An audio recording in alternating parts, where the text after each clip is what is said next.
Hey, this is Lee from Global Street Art in London. This is Macro. What's up? This is Stefan. I'm Ralph McDaniels. This is Marcus from Urban Art Now in Amsterdam. It's Arrive. Welcome to Wynwood Mural Fest 2020. We're out here setting it off right. Stay tuned and check it out.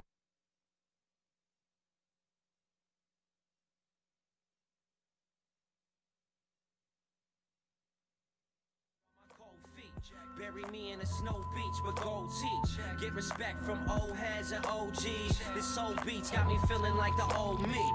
100 punchlines like a mosh pit. Straight fiber for your My name is Arrive. I've been writing since the early 80s. And I've been kind of watching this whole thing unfold since early on. Been keeping my eye on graffiti and its development since back then in Wynwood, and actually throughout the three boroughs, to be quite honest. And that's who I am. Yo, what's up? I'm Heck One, also known as the Lovism guy. I'm also the guy that started the first graffiti wall of fame in Miami back in the 80s, and just one of the pioneers out of Westchester. I was introduced to graffiti by my cousin who moved down from New York City. We're talking about, they moved down in 78. My cousin was a gangster. My eldest cousin was a gangster. He was down with La Familia from the Bronx. When he came down, this is my eldest cousin. I have three of them. He came down, he was flashing colors, and he was more into the gang scene. And my other cousin was into the more hip-hop side of things. He was the youngest of the three, and he's the one that I gravitated towards because he was more into the graffiti thing. He was more into the painting. He's the one that, he had pictures, and that was kind of like when hip-hop in New York was just starting as well, meaning that the terminology was changing and that particular culture was being developed. So he taught me a lot of that stuff early on when he came down from New York, and then meeting a lot of the other guys that were around, that they were from New York also. I hung a lot with them and started learning more and more about the culture, the whole break dancing thing. I was into that heavily. And the graffiti was just amazing. When he showed me his photo album from that time when he came down, just looking at the graffiti inside was like, whoa. And then the outsides, the pictures were just like, whoa, like, what is this? And it just became so embedded in my brain that I started looking for people that were doing the same thing. So meaning that I was looking for a community. As time started elapsing, like I said, there was an influx of many New Yorkers that started coming down from, their mothers, they were bringing them down here because they were trying to get away from all the stuff that was going on in New York. And so by the early 80s, Miami itself, meaning Wynwood here, especially the Alapata, this whole neighborhood, it was a mix. It was Dominicans, a lot of Puerto Ricans. It was just a mixed bag of stuff. And it was a really eclectic mix. So it became like another New York City. And by the same token, it also had its problems, meaning that, people down here, they got into the drug game, the same thing. A lot of people, were at that particular time, some of the gangster guys, they were pushing bricks. When we were kids coming up, it was, we were kind of focusing on more the art form as opposed to the drug game and the gangs and that sort of thing. Down the street, you had 34th Street Players. You had Tutu Avenue right here, 22nd Avenue. Overtown was notorious. I mean, the whole neighborhood got like it was pretty intense. It was just like being in New York City. But the younger guys, like meaning myself, I was one of the young guys. I was one of the little kids. And so we knew not to travel down that path. You know, we knew that, sort of like we knew what we wanted to do. We just wanted to paint, and we didn't want to get into that whole game, that whole system, because we saw the original, like me being young and watching like the 34th Street Players, not 35th, 34, the original ones. They were into that whole drug game and going to New York and, you know, pushing bricks and that whole sort of thing. And we weren't about that. We were about like, we just wanted to get our artwork up, you know. We were into the whole b-boying thing, the whole graffiti thing. You know, some of the guys got into DJing and that sort of thing. And it was a beautiful thing because we didn't have to like, you know, go down that path. We were just focused on this other culture, you know, which is, to us, it wasn't hip hop back then until Bambaataa coined it, obviously. And then, you know, once people understood that it was like a movement, it changed everything. It changed the dynamics of things. So that way people like started gravitating towards it. And then once it went global, you know, by like 84 or something like that, 83 going into 84, once it went global, then I started seeing like a lot more family kind of popping up. Back to the beginning. So I remember I was lucky enough to arrive in the United States from Cuba in 1982. So because of that, no English, just there was two groups of people, right? Like the rockers and like sort of like the hip hop kids, which wasn't even hip hop yet. It was just like the breakers. So, you know, the lack of English made me want to have to be with the breakers because I said I can't be talking with those like hardcore like rockers because all they're doing is talking. But at least I could dance with those other kids, and I don't have to talk as much. And it was like sort of like a marketing decision, and I kind of liked the music more. And I started to just, you know, I had already listened to some like hip hop music, which back then wasn't even rap music. It was just beats, you know, it was driven around breakers, and a lot of it was robotic. It was like, you could tell it was made for like, you know, popping and locking and dancing. It was dance music, for sure, dance music. And, you know, I became a breaker, and then I got obsessed with being a breaker. Like, there was no graffiti in my, you know, there was still no graffiti there. About a year later, I started doing graffiti. Very slowly at first, then more. Then I started to realize that I was better in graffiti and it didn't like shatter my bones trying to do unsuccessfully trying to do a windmill for the, you know, 20th to 30th time, hurting myself and saying, you know, like I'm much better at this graffiti thing. So, and so I started to just gravitate towards the graffiti. By 84, I was barely doing any breaking. 85, I was already, I would consider start doing decent stuff. 86, I started to be known as a pretty decent guy.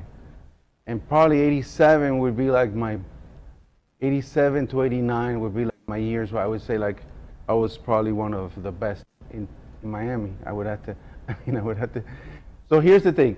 I thought that you were the best. And here's why. One day you told me that you thought that you were like, he was like, we had a discussion about this a long time ago. And we sort of decided that it was between me, you, and Sar, back in the day, right? Yeah. And Sar was fucking good. I mean, Sar was better than me, I'll tell you that right now, okay? I saw his letters. There was something so charming and elegant and sort of like insightful about his letters. Just his readables, just the cleanliness and just the playfulness, and it was just something just next level, like he understood it in a way that I just didn't. And I remember just getting like, how did you make him look so cute and so like off balance, you know? You know, he just had it, you know, he really had it. But as far as like our crazy, ridiculous competition between A5 and VO5, which started out, which to me, to this day, like even at the time, as a kid, I was like, what the fuck? He's going over us just because the 5? Like we share a 5? Who the fuck cares? Like what is that? Why is that a thing? You know? Well, you know, whatever. So you went over us, then we ended up like, we started talking, right? We were like setting days to fight and shit. And eventually we just kept talking. And then eventually, like when we started hanging out, there was always that fear that we were gonna get killed on the first meeting. It's like, you think this is a setup? You know? You remember that shit? Yeah, I remember. There was like a lot of like, I remember all of it. we were supposed to fight in the Panic. Yeah. I remember all of it. Yeah. I remember, you know, I remember Paul, you know, with the, when he first did the Manly Saint 7, I remember that. And then it became, that was early 85. And then Alive 5 was just maybe about a month or, you know, a couple of months is when you guys like kind of like got together and did the whole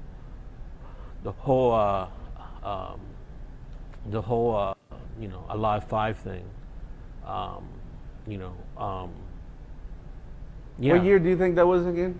That was 85. 85. Yeah, it was 85. It was like mid 85. Yeah. See, a lot of dates for me are mixed up now. Yeah. You know? Not for me. Yeah. I you know, thank God that, you know, there's a lot of things that I stopped doing. Yeah. So I had to like really think about, go back into the past and really think about what and what transcended, who was doing what, you know. I definitely don't have any, you know, back then I would say this, you know, I was doing a lot of different things. I was, early on, I was, you know, obviously I was getting high, you know, I was snorting coke, you know, I was snorting coke at the age of 13. So imagine, you know, because I had people that were, you know, I was pushing drugs, you know, when I was a little kid, being from around here. My parents, you know, my mom, she didn't care. She was like, whatever, do whatever you got to do. Da-da-da. That's why I was traveling. I was going from North Miami down to your area, all that. I was traveling, looking, bombing while I was traveling, looking for other people that was doing graffiti, you know, where some way, somehow, you know, to become friends with, or maybe nemesis. I have no idea. I really didn't care, as long as like we connected in a way, whether we were foes or friends. Yeah. As long as that, you know, just it's really hard for reaching people out, nowadays to understand that you know? that was like the internet back then. You literally had to Yeah, reach out. you had to otherwise reach you out. would not- You like had that was to- like that was like the friend request. You had Yeah. to say like, okay, you know, we're obviously adversaries. yeah. Right? So can we have some kind of peace treaty? Yeah. But you had to do all that shit like Yeah. on the phone back then. Yeah, man. I used to take, I remember like way back, man, there were so many guys like, I mean, there's a lot of guys that I don't talk about, you know, but there was a lot of guys, you know, they were mainly from New York City, you know, all my early influences. And they were like amazing, you know, and you saw like who they taught and how they developed and that sort of thing, you know. That's how I wound up going to the Fountain Blue and that sort of thing. It was because of mutual friends, you know, and because I was told, hey, you know, so-and-so painted there, you know, oh, go check that out, you know. And I had some pretty good teachers, I must say, when in that respect. Now in retrospect, like looking back at it, you know, like HC taught DC went into the Fountain Blue. He's the one who did the he did a DC piece, and there was a DS. I don't remember the DS. There was a DS. Yeah, I remember the DS. The DS. The DS was dope. That D was dope. Bro, Spec used to jock it. Yeah. Everybody used to jock. All the guys from ATA used to jock it, but Yeah. he was one of the first. DC was one of the first sons of HC, which stood the letter H and the letter C, and then which stood for hot and crazy. In Spanish, el loco caliente. So he was from you know from Queens, you know, and when he came down, he was doing his thing, man. A lot of people didn't see his artwork, but I got to see it. I was a young kid, you know, and he was doing stuff like, you know, I mean, that I was like, whoa, like, how do you get to this level, man? I mean, I was just dying to get to that level, you know, because I used to see him, and he, you know, he was like drawing in front of me and that sort of thing, and like, you know, he was teaching me, you know, while my cousin was teaching me how to use a spray can. This other guy was teaching me outlines and style, and then my cousin was teaching me how to actually paint, how to throw down your, you know, your outlines and that sort of thing. You know, how to blend. You know what I'm saying? Like, I was a little kid. I was a little shamak, you know, just learning the ropes. I didn't even think about like having a crew or anything like that. You know, it was a process. It took a while, you know, where, for me anyway, because like I went through the whole thing, the period of bombing, just like, you know, a lot heavy bombing, and then into the throw-ups, and then into letter formation. It was a process, and it took a while. Like I said, I had always been looking for other graffiti guys, you know, like for a community. And I mean, I remember taking the 24. I used to take the bus all the time. I used to get high. I was a little kid.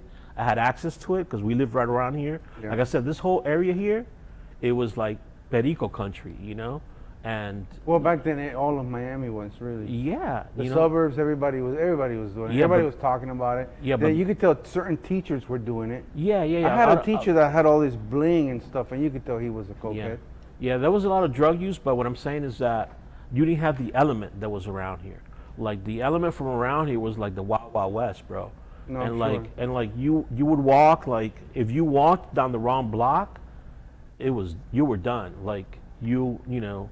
And that's when people, you know, they talk about Wynwood, but they didn't really know Wynwood like that, you know. Like, that's what I'm saying. It was just like New York City, you know, like back then, because New York City was tough. It was really tough. There were certain neighborhoods that you just couldn't walk alone a certain block because you'd be going home without shoes, or going home, you know, with your, you know, without a wallet, or your little chain, or whatever, what have you, just because you went down the wrong block. I remember, I remember the Design District specifically. There used to be a club there called Fire and Ice. Yeah. And it was like the only thing. It was so desolate. It was like the whole area was just completely empty. There was like one store per block. It was crazy. Yeah. Fire and Ice was, my buddy, this is a guy named Howard Davis, and he was a curator. Pretty much what Gleason is nowadays, and he was putting stuff together, and I was part of that group. It was called Artifacts. He was actually DJing. He's the DJ there at Fire and Ice, believe it or not. And so he was from Canada though, and this guy was he was playing all kinds of stuff, man, that you were like, what? Like, his record collection was just insane, and he would play everything from like Mono de Bongo to the Sex Pistols and Susie and the Banshees, like stuff that I was like, what is this, bro? Like, what are you doing? And he would just mix it up. He didn't care. And people would go to Fire and Ice because it was crazy. It was just like something crazy. Yeah, it was cool. You know, so his mom owned the gallery right next to Fire and Ice. Fire and Ice was here, and right across the street was his mom's gallery, was called Joy Moose Gallery. And like I said, they were from Canada, and they were really progressive, man. Like, they were just like what is this? So then her son, which is Howard, he had a collective, which is called Artifacts. People before the group Artifacts. So we would go around, and we would go to Star Island. He would get gigs, and he'll bring different artists together. So I was the graffiti guy within that artist group, you know, and we would go to Star Island and paint like the Sheik's house in the Star Island. That's how I got my gigs, like for Miami Vice, the early gigs that I did for Miami Vice, and it was through him because he had all the connections, and you know, meeting like, you know, all these guys like Michael Mann, which is the producer, for Miami Vice. And now, mind you, I did a couple of sets for them, but I taxed them, bro. I was just like, yo, this is some money. I got to make some money. I'm a little kid, I'm a young kid, 85, 15 years old. Yeah. It's like, yo, I got to get paid, And, I got to meet, like, Philip Michael Thomas was real cool. Don Johnson, not so cool. He was a bit of he was like, nah, like, whatever, But Philip Michael Thomas, he was, like, super nice guy, man. Like, treated me like royalty, bro. Like, and he didn't have to, you know what I mean? These guys are they're all, like, stars, We're just like, wow, before it actually blew up, because then, it took a while for the episodes to sort of, like, heat up and blow up, So let me ask you something. Other than the bakehouse, was there, like, any kind of graph activity in the rest of Wynwood back then? Yeah, there was a lot of graphics. But, like, pieces or just? Yeah, there were pieces, man. Yeah? There were a lot of pieces. That's what I'm trying to tell you. HC was one of them. He was responsible. He had pieces under the bridge, like on 22nd Avenue and 28th Street. You take 28th Street. 28th Street goes all the way up to, like, I want to say, like, it goes beyond 27th Avenue. Now on 24th, there's a 24th and 28th Street. There's a park on the left, and there's a park on the left, and then there's a place where they sell shoes. It's called Lorraine's Fashion. That's where all the homeboys used to go, because they used to sell the shell toes, the suede Adidas, the suede Pumas. And everybody used to go there to Lorraine's. It's still there, Lorraine's Fashion. And so everybody used to go there. Now there's a park that's right next to Lorraine's. The park has a handball court. Now, in 1983, HC drops a piece there. Boom. Bro, it was just amazing. It was just like, whoa, like super clean. That's what I'm trying to say. Like, the main ones that were dropping pieces that early were guys from New York, and we were like the understudies. Yeah. We were the ones watching. And then his son, one of his first sons, DC, DSEE, he dropped another one over here by the where the Miami Herald is, the old Herald building. All right, when you come off the causeway, you had the Miami Herald building there, and then right when you got to before Biscayne, in, like, it had to be 82, bro. Yeah, that had to be 82. It was a bubble style, but nevertheless, it was illegal. Because everything we did was illegal. I don't know if people know that or not, but that was the thing back then. Like, I was kind of like a little bit squeamish about, like, penance and that sort of thing.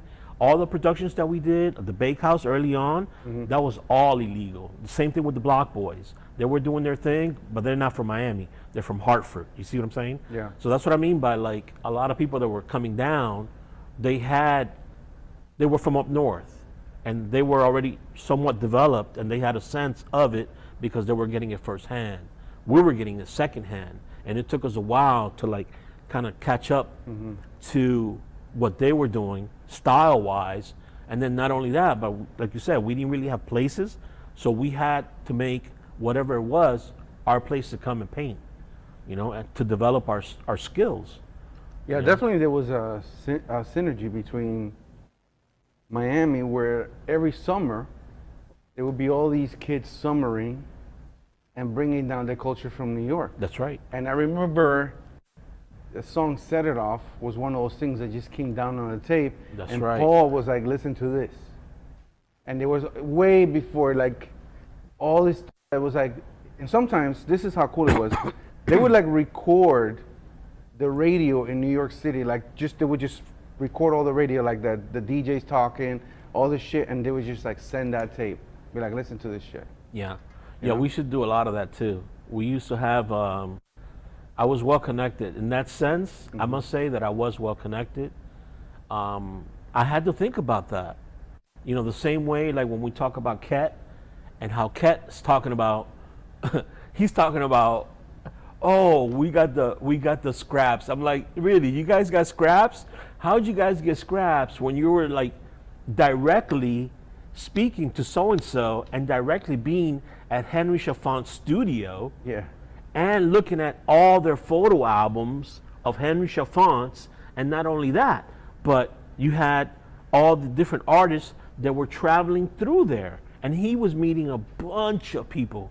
That's how he knows so many people, because there were so many people that were coming in to Henry Chalfant's studio that, you got to meet so-and-so, you got to meet so-and-so, and so-and-so, because it was a hub, and everybody was traveling through there, and, everybody was meeting each other, and I'm like, you felt that you were fortunate? Imagine us that we didn't have the Henry Chalfant, and we didn't have all the photo albums, and we didn't have, firsthand knowledge of what was going on,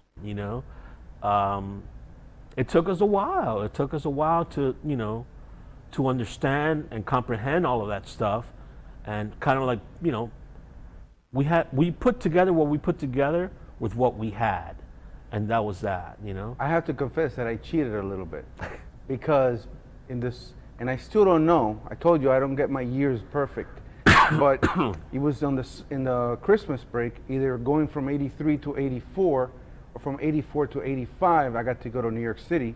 Oh, really? I got to stay. My uncle lived in Passaic, New Jersey, and he was like, and I was like, you got to take me to Brooklyn. Not even Brooklyn. I was like, you got to take me to Queens.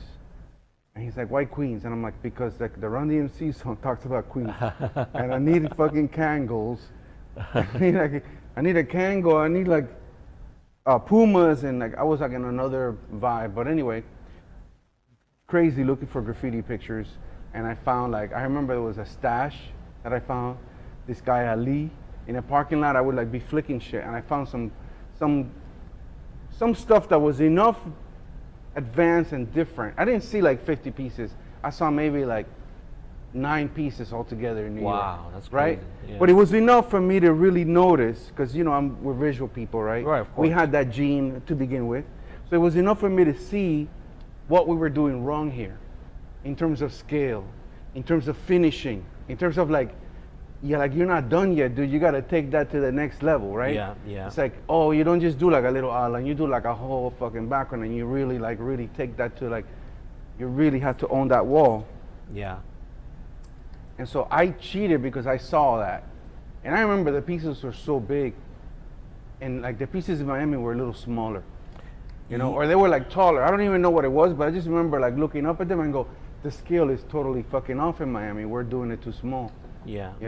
Yeah, that's there was a lot of things that were, I remember seeing like all the like I said, I was, in retrospect, I was lucky. Yeah. I didn't see that before.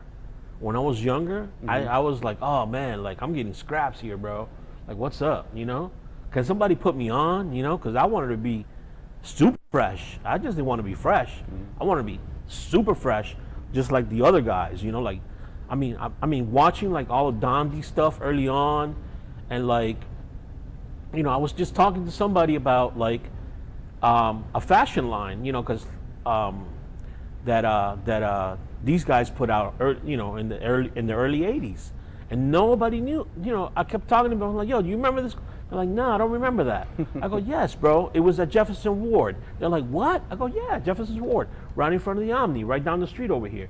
Yeah, and like, they carried a Jefferson what? line. They carried a fashion line that at the time I didn't know what the hell it was, because I knew it was graph related, but it was so futuristic that I didn't even know I didn't know who did it until recently. I had to like really dig and really dig. It winds up being that it was a fashion line put out by Dondi, Futura, and Crash. And I'm like, man, this stuff was right in front of me. Imagine if I would imagine if I would have picked all of that stuff up. Take the whole rack. Imagine if I would have picked up the whole rack, bro. Yeah. And nobody could tell me. And then Dash, speaking to Dash, he sent me a little article, and sure enough, man, I started digging, and everything came up. And I said, you see? And it was that time period where Dondi was doing the more abstract stuff, and it wasn't, it wasn't really graffiti. It was, it was changing. It was more like shapes and isms and that sort of thing. Kind of like everything else, you start changing. You start off with letters and that sort of thing, and then you start developing to other things, which is a beautiful thing. And so by that time, those guys, like I said, they were into clothing. Nobody in '83 was even thinking about anything like that. You know what I mean? Like, I was just like, whoa, like, what is this? Yeah. And then Madonna was just starting to come out, with her first stuff, and the colors were vibrant, and that sort of thing. And, it was like '83, maybe going into '84 or something like that when that dropped. Yeah. And then Madonna dropped, and then it was like, Lucky Star and Borderline. Yeah, everything back then was super crazy. Like, the colors were crazy, the outfits were crazy. The outfits everything were was crazy. like crazy loud, big hats and like big glasses, like just crazy everything, right? Yeah, man, it's a lot of history.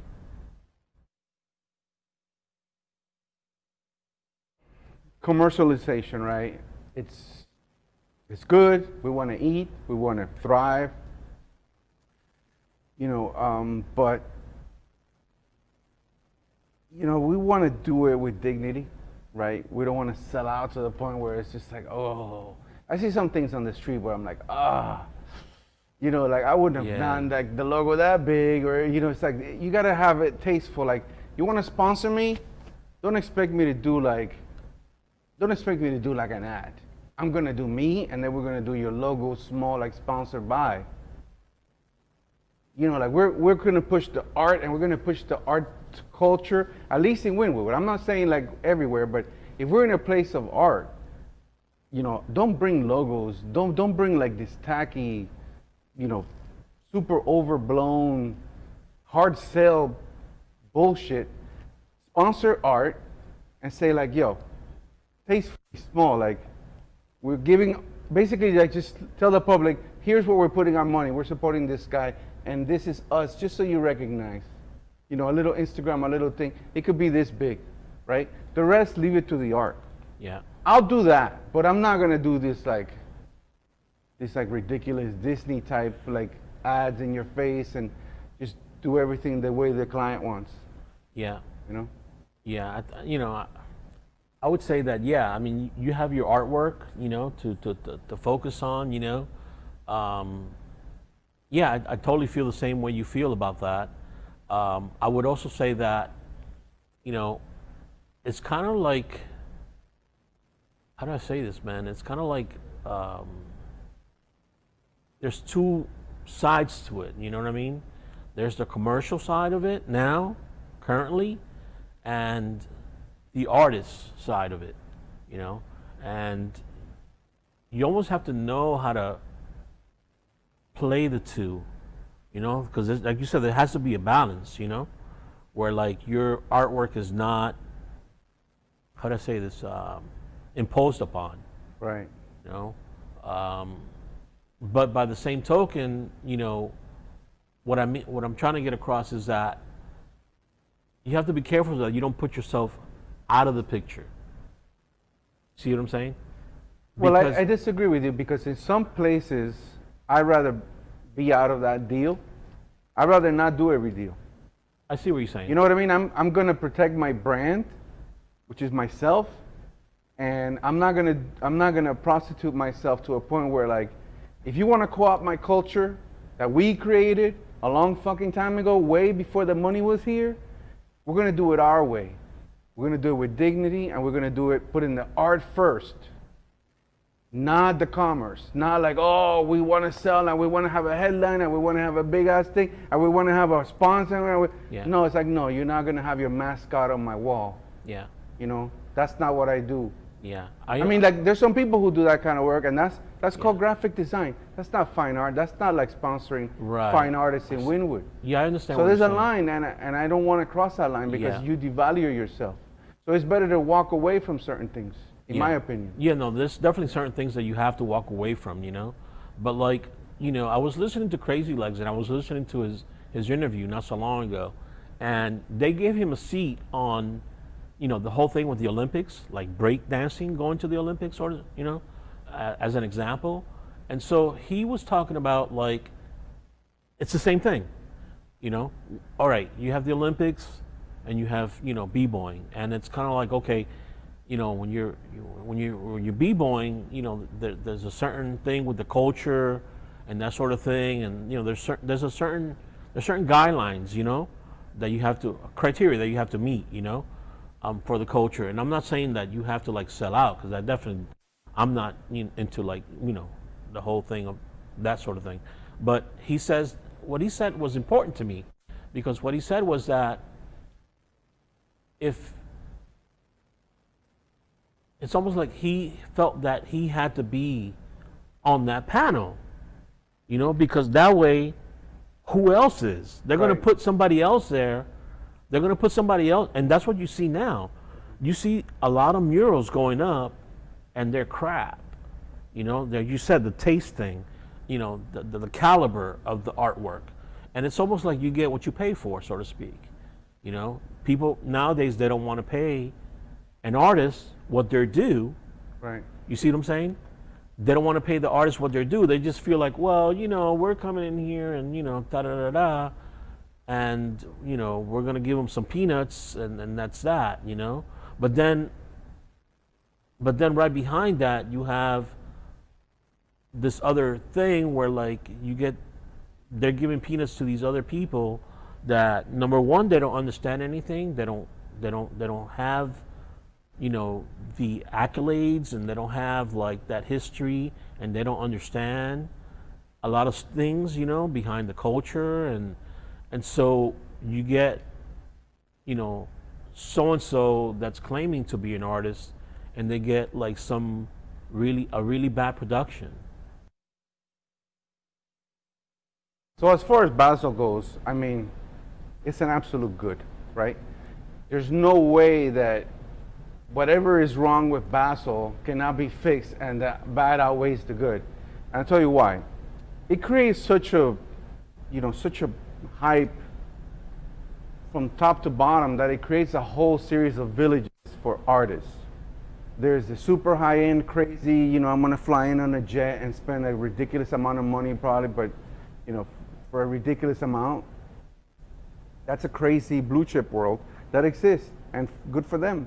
And then there's another one under it, and there's another one under that, and there's another one under that, and somewhere in between is the street art thing, somewhere in between is the craft people who are like doing the work on the sidewalk, and it just generates a whole, like, brings a lot of attention down to Miami. It makes Wynwood be the epicenter of street art in the world, which is incredibly helpful for us, right? It gives us a platform to sort of launch ourselves. If you have talent and you have the energy and the wherewithal, you can launch as an artist from Miami easier than a city that doesn't have that, for sure, right? So, Basel is an absolute good financially, and also for the artists. I mean, you want them, you want them to, and I mean them, meaning the powers that be, that have the ability to affect change in the big fairs and in the obvious big Basel fair. I would love for them to start paying attention what's happening here, like more attention, and cultivate all those layers and all those levels, because those are the future people who will be in your blue chip galleries. So maybe leave the fair and spend a couple dollars with those other people as well, because you might be buying, something off a 15-year-old future Futura kind of a thing. Yeah, I could understand exactly what you're saying. Yeah, and I'm glad that you made the point, because I think, like you said, like, so that Art Basel coming in and being such a big, iconic event, so to speak, it gives you room. It gives everybody room to sort of, you have different people with different levels, and so there's room for different people to wiggle, and that's kind of like what I was trying to convey, that there is room for different people. The one thing I would say is that once Basil's gone, right, then we should pay more attention, like what you said, about the locals and that sort of thing, and you know, all right, who's going to do all this stuff? You know, who? If you're going to hire somebody, who are you going to hire? Yeah. You know what I'm trying to say? Like, you can't get so and so. You know what I'm saying? Like, But, bro, you know, there's local people here that are like, you know. I agree with what you're saying, but I'm thinking in terms of more like them cultivating the talent. Like the Grammys has like a best new artist, right? Yeah. Okay, so That's what I'm saying. Yeah. they should be bringing in like the best new, like, hey, you know, this year's like hot new artist. That's like off, whatever they call them, like, you know, street. You know, I don't know what they call it, but like, you know, off the gallery world. Let's find the most interesting street guy this year, and let's give him a come up, and let's give him that forum. You know, let's give him those eyes from the people who go to the big fairs and go like, look what's happening on the street. We have like, we're featuring at least one guy. Yeah. Well, they should actually feature a group show, but at least something that's like shows that they're looking towards the future. Well, that's, I mean, you know, like Gleason, Gallery Collective. Yeah. I mean, that's kind of like what he's doing. Yeah. He's trying to showcase that, hey, you know, we don't need so and so from Paris. We don't need so and so from London, and you know, we don't need all that. Like, we have it here. You know, look at our portfolio, so to speak. You know, and look at what we can do. You know, because like what you said, you know, being from Wynwood, we're both from here, and it's sort of like, yeah, we need to like really kind of like, hey, you know, let's push us as opposed to like, you know, oh, I'm gonna bring, you know, so and so and so. No, man, there's plenty of talent here now, you know, and we've become older and we've become more talented, you know, and we've grown, and the more we join together, the more, you know, the more of our talents can, you know, go to, you know, new heights, you know, like a Jose Parla and that sort of thing, you know, just to mention, you know, one of them, you know, and be on that level where we're painting, you know, the like where the Twin Towers sat, the Freedom Tower, you know, the inside of the Freedom Tower, and doing big things like that, you know, getting on a bigger platform.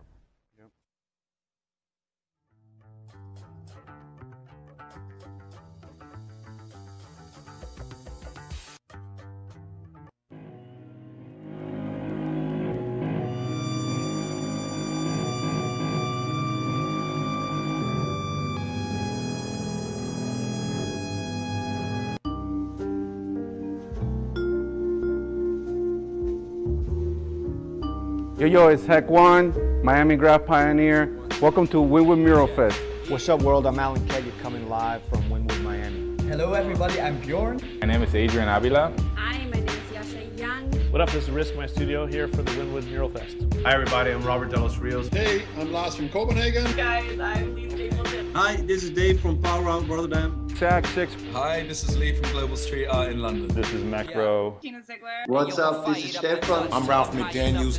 Marcus from Urban Art Now in Amsterdam. It's arrived. Welcome to Wynwood Mural Fest 2020. We're out here setting it off right. Stay tuned and check it out.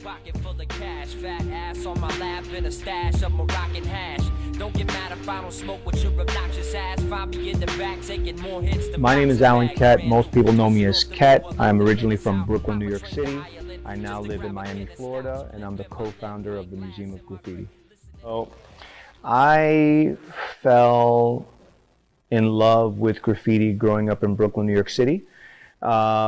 In Brooklyn in the 80s, growing up, it was everywhere. There was writings on the wall, murals on the walls, on the trains, truly everywhere. I grew up in a neighborhood called Williamsburg, Brooklyn. And in the 70s and the 80s and into the 90s, it was a pretty, you know, bleak neighborhood with lots of abandoned buildings. And, you know, when you think of, you know, these old images of New York City, when the Bronx was burning, my neighborhood was the same way.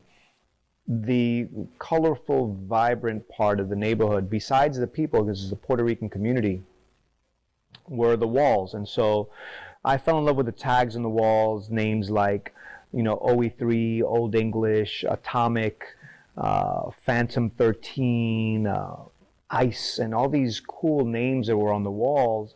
And the pieces that they were doing, and in particular this artist Atomic, who used to write Atom as well, was doing really cool murals in the neighborhood. And it was interesting to me as a young kid, and so I started to learn about it.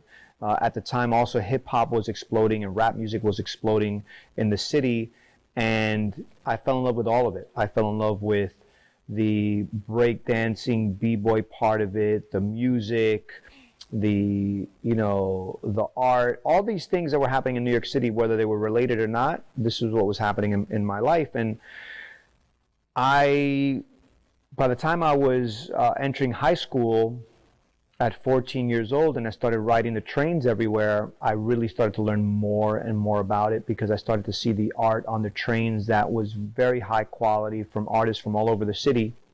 And that pushed me to appreciate and admire it even more. And so I was a bit of a late bloomer in the sense that I started myself painting while I was in high school, when most kids in New York City started painting or writing their names on walls when they were in elementary school. And so very late bloomer, but it was the time that I really discovered it and fell in love with it and started chasing trains around. And I guess my first part of my involvement in this movement was appreciating it, and then going from the appreciation to documenting it. I started taking photos of everything that I saw in my neighborhood and on the trains in the mid-'80s, and then finally getting a nerve to go and do it myself in the late 80s and starting painting trains and making friends with other writers at the time and venturing into the tunnels and the train yards and fully participating as an artist or wannabe artist at that time. And so by the time I finished high school and was a young adult, I still hadn't shaken the graffiti bug, and I continued. Most writers at that time would quit when they were about 15 or 16 to avoid adult prosecution by the court system. I didn't have that problem. I was fully in love with it and passionate about it, and I wanted to paint well into my young adulthood. And I had friends that agreed with me, and they didn't quit, or they quit and they came back, and so I painted into adulthood.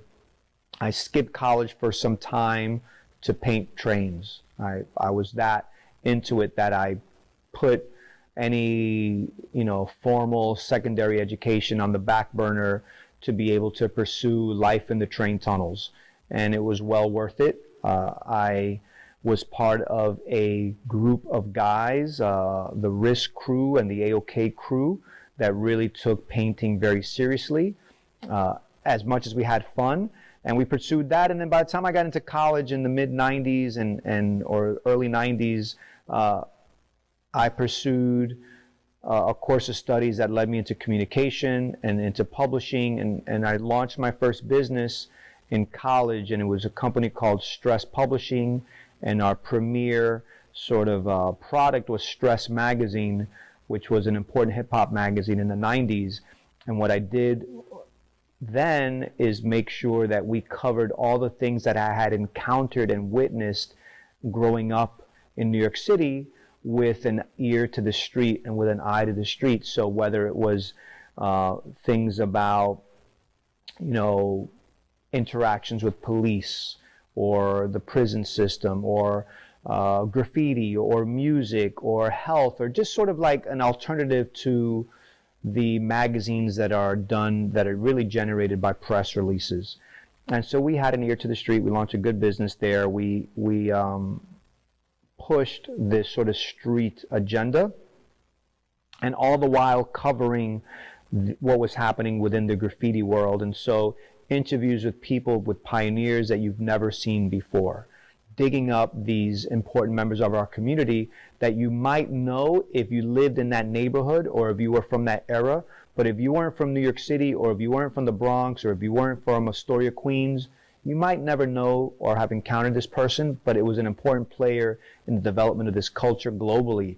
And so we went out and tried to find these people in music, in art, and shared their stories and pushed it forward. And so throughout my career, Stress closed in 2000. I launched other publications. I started writing books. Throughout my career, one of the things that I realized that was very important, and that realization came from meeting a photographer named Henry Chalfant when I was a young teenager, and him taking my friends and myself into his studio and showing us his documentation. And he made a movie called Style Wars, and he understood the importance of documenting this moment in history because it was fleeting.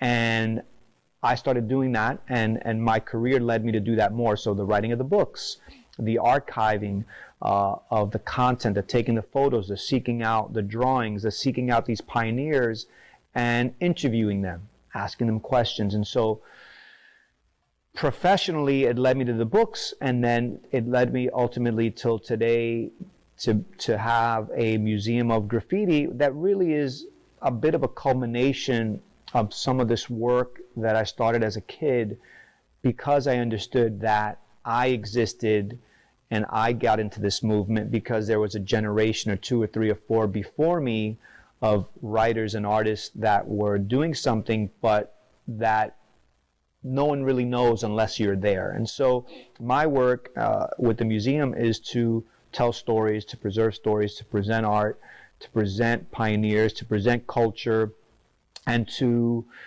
create a space that allows for the celebration of this art movement in a way that really doesn't exist globally.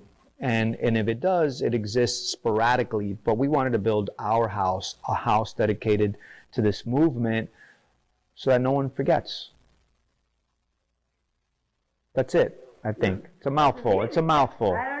As someone who grew up in the Bronx and Yonkers and Alberta, I totally get it. We're probably about the same age, so. Yeah, and so, you know, the thing about this movement is it's a street movement, right? Yep. The thing about graffiti, you know, it's a street movement, and it also is illegal, and so it's erased constantly. So you see these beautiful works of art that might be on the side of a train, that might be on the side of a highway wall, it might be on the street, and that artist, whoever that person is, went and painted for hours or minutes or whatever and created this work of art for the public, and then the city or the authorities or whoever comes and cleans it off. So you saw it if you saw it, right? And sometimes these things last for months. Sometimes they last for years. Sometimes they last for days, minutes, weeks. But then when the city changed, when the NTA changed, that was it. Right, and so, and then they're gone. And so in my personal case, in 1989, the MTA changed their policy. In May of 1989, they started cleaning the trains off, and they went totally clean. And so that was devastating to me and my friends, because we were at the height of our painting. It didn't deter us from continuing to paint the trains. It actually drove us to have a war with the transit authority, with the MTA, and pushed us to paint more. We had to change our tactics in order to survive and in order to sort of compete with the transit authorities, but we did. But, you know, what I want to explain to folks, and, you know, people know this, because if you live in a city where there is graffiti art or graffiti writing on the walls, you understand that it's a bit, you know, ethereal, right? It's temporary. It comes and it goes at the whim of whatever happens in the streets. A building owner that decides to change the color of the wall, it's gone. It changes hands. The city itself that decides to do a cleaning campaign, politicians changing. And so you might have been living with a work of art in your community on a wall that you loved and adored, and it's been there since as long as you can remember. And you know the great graffiti artist that did it. Overnight, there's a Domino's pizza that comes into that building. That wall is gone. It's a Domino's pizza wall. And it's devastating. And it's devastating to the artist. It might be devastating to you as a member of the community that grew up with this public work of art that you thought would always exist. You didn't even bother to take a picture of it because it was always there. And so hopefully someone took a picture of it, and there's a record of it. And so the work that I do and the work that we want to do at the museum is to showcase that, is to be eventually a repository for that kind of stuff so that you can go back and say, you know what, I always wondered who painted that shadow guy that had the white suit with the gas mask on in the Lower East Side of Manhattan in the 80s on Allen Street right by the projects. But I've never seen a picture of it before. And then you type in and you find it. And so that painting that was recently destroyed by Domino's Pizza, it was by Lee Quiñones. And it was there and it said Allen Boys, and it lasted for many, many, many years. And I luckily took pictures of it a few times over the years because I always realized, because of Henry and because of what was happening in the trains, that all this stuff is very temporary. And if you don't have a photo of it, you can't even prove that it existed because no one might have taken a photo, but the photo is a great record of it. And so what we do, what I do, and what the museum does is provide a space to discuss our collective history as an art movement. And so we're a small space, we're a new museum, we're not the end-all be-all, it's just the beginning. And so I hope to be doing this for a long time, and I hope to be able to bring in the community closer to be able to do this kind of work so that we can understand and learn and see and celebrate our history, which has been very poorly documented in the past. Well, you know, how I explain, I guess, the emergence of graffiti on canvas to collectors, there are different ways. I think that a lot of folks already understand it, right? And so it's been on canvas since the 70s, right? In 73, 74, the United Graffiti Artists started a workshop. They started painting on canvas. Phase 2, Coco 144, Miko, Snake, SJK 171, et cetera, et cetera. And they started putting stuff on canvases. Some of those canvases still exist. In the 80s, there was another explosion of it. Lady Pink, you know, Lee Quiñones, Scene, Days, Crash, Sonic, Eero, Ramel Z, on. And they went around the world and showcased their work. Again, it happened in the 90s. And so we have a long history of exhibiting works on canvases around the world. If you're encountering that notion now for the first time, you're either very young or you've been living under a rock. And so when that conversation starts to happen, the easy way to explain it is to say, well, have you heard of Keith Haring? Or have you heard of Jean-Michel Basquiat? Or have you heard of Richard Hamilton, which are maybe, or Banksy, which are who people normally know or associate with street art or graffiti. Now, with the exception of Banksy, none of those other artists were graffiti artists, although they might have done work on the streets. But that sort of brings you into the, oh, it's kind of like those guys. So yeah, it's kind of like those guys, except that the artists from the graffiti art world are sophisticated in a different way. They are part of a movement that is about style and style writing. And so it's about lettering style, it's about lettering design, and it's a tradition much like calligraphy of showing exceptional quality of letter design. And so that's what these paintings are. These paintings, this art movement that we call the graffiti art movement, or that we call style writing, or you know, different things that it might be now, might be called street art, is about artists that are masters of letter design. They're style writers. And so whether it's on the wall or whether it's on canvas, they are still playing and experimenting with that sort of design and that sort of painting and a culture of naming and beautifying words. And so if you understand that, then there might be a breakthrough for you to kind of get what this is and why it's a little bit different than Keith Haring and why it's a little bit different from Basquiat, but maybe why there is a desire to paint on canvas. The reason why there is the ultimate desire to paint on canvas is, for these artists, seems to be that they've gotten older. So the risks of painting on the streets is more serious for them as they get older. You know, you kind of get tired of getting arrested. Number two is that they want to establish themselves as professionals, and they want to make a living off their work or off of art, and they don't want to go get some other kind of job that might not feel good for them. And so art is something that they've been doing for some time, so why not be a painter? And they do that, and so here you have an art form that started in the streets with the most pure intentions of just celebrating art, or celebrating this moment of this artist creating a work. Wonderful that they've been doing, and then the transition to someone saying, I've given so much to the streets, I want to pull back from the streets and paint canvases because I want to share it in the world in a different way, and hope to make a living off of this so that I don't ever have to become a electrician or whatever, a mechanic or whatever you might be. And so the works that are on canvas is a celebration. It's an extension of the streets. It shows this artist going in a different direction. I wouldn't necessarily say maturing, but exploring different avenues of self-expression. And ultimately, the artist that paints on the streets, whether he paints in a studio or not, he's the same artist. He's an artist, and he's just looking at a different medium to express himself. And so I say, look, this is the culmination of a lifetime of practice on the streets, synthesized on canvas, so that you could take home a culture that's an urban art culture that you might appreciate because you've grown up in a city, and this is a part of the fabric of the city, right? And so this week in Miami, the Museum of Graffiti was able to present a variety of new exhibitions.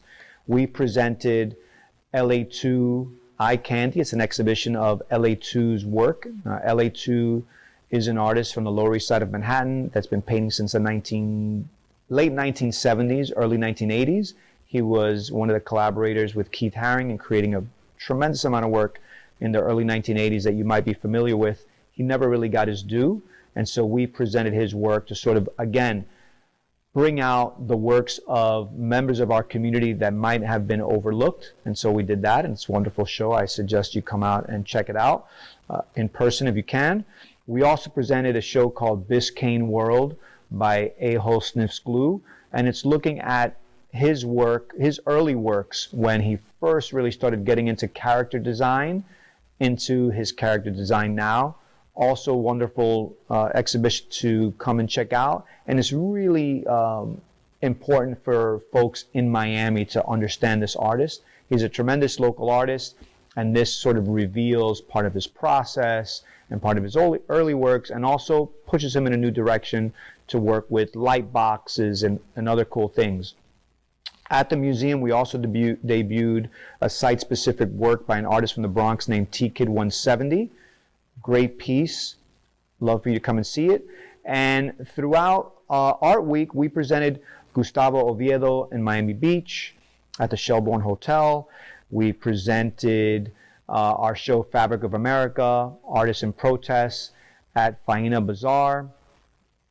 And we're just out here trying to share the art, collaborate with artists, and push it in however we can so that we sort of connect with you. And so the fact that you're listening to this now means a lot to me and to us, because that means that you care enough to hear about the Museum of Graffiti. We hope that you can see the shows in person or online or virtually in the future or even today. So thank you.